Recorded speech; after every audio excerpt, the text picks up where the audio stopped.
ya haɗa mu nan ga manyan malamai daga ko'ina.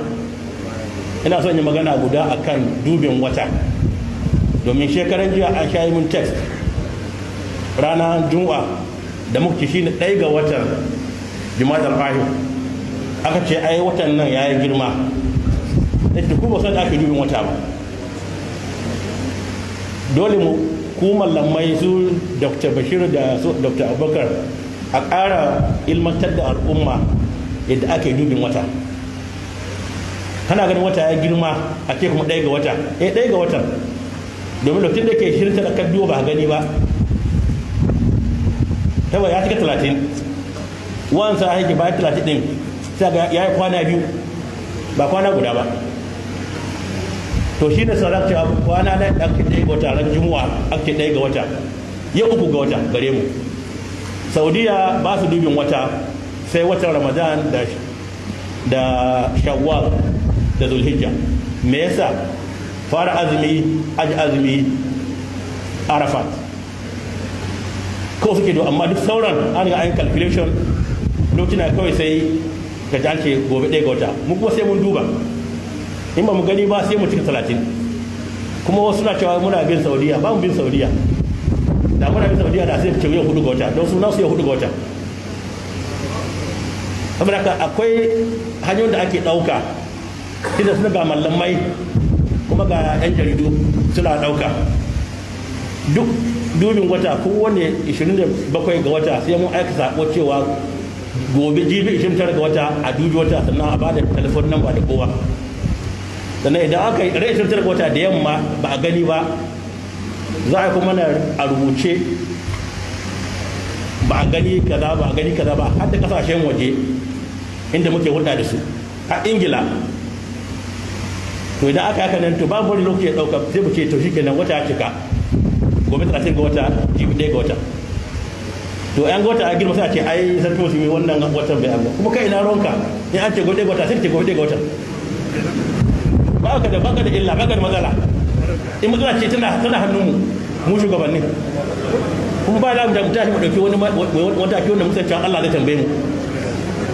To mutane su gane wannan, Allah sauka abu ya dauki nauyi ya sami su shugabanni, ku kai ku bi.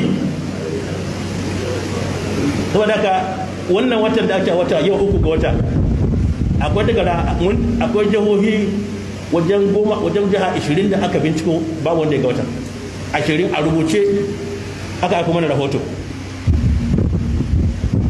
Saboda haka mun ce 1 ga wata sai ta shike 1 ga wata, amma sai a ta korafe wallahi wanga wata ya 1 ga wata ya yi girma.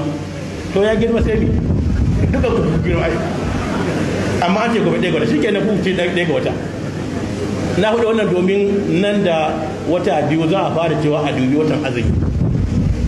Ta kaki samun rashin jituwa domin mutane ba su gane da muke yi. Yanzu haka na zo da report din da aka aiko man na National Musa da Kwamiti na kasa baki daya, jihohin da sun ce ba su gani ba gashi a rubuce, kasashen da ake ba su gani ba aka tutuwo su gashi a rubuce. Sadaka mu ba mu ce mu jira kuma sai wai kwana 3 sannan mu ce jibi 1 ga wata.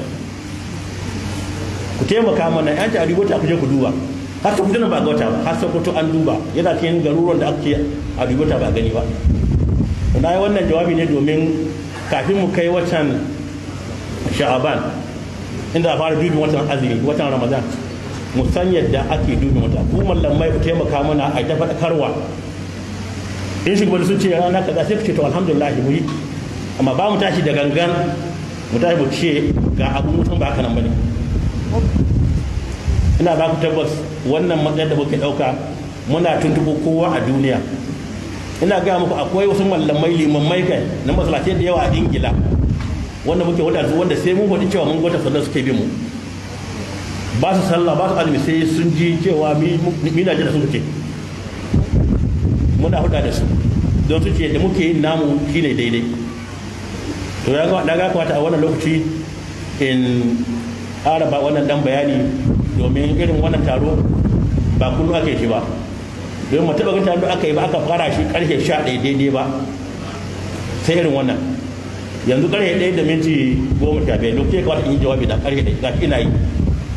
To wannan shine daidai, kuma shine wannan abin addini sun ce mu yi mu riƙa tsawa mu yi abubuwan mu bisa tsari domin